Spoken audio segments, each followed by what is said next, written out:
ایک مرتبہ کا ذکر ہے، حضرت ابراہیم ادم رحمۃ اللہ علیہ دریا کے کنارے پر بیٹھے اپنی گدڑی سی رہے تھے۔ اچانک وہاں سے ایک وزیر کا گزر ہوا۔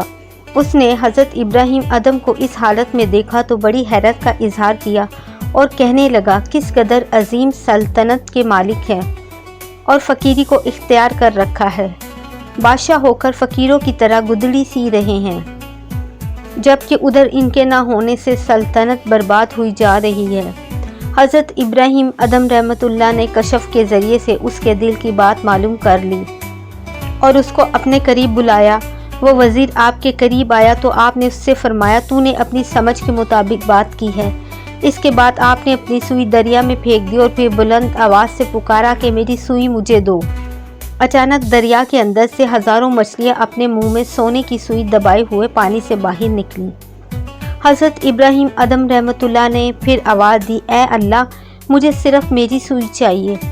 چنانچہ اسی وقت ایک دوسری مچھلی برآمد ہوئی جس کے منہ میں حضرت ابراہیم ادم رحمۃ اللہ علیہ کی سوئی تھی۔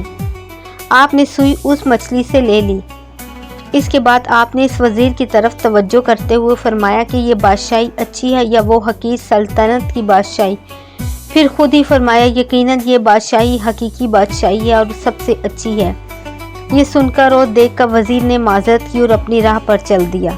پیارے دوستو، مزید اس طرح کی ویڈیو دیکھنے کے لیے چینل کو سبسکرائب کریں۔ برائے مہربانی ویڈیو کو لائک اور شیئر بھی کریں۔ جزاک اللہ۔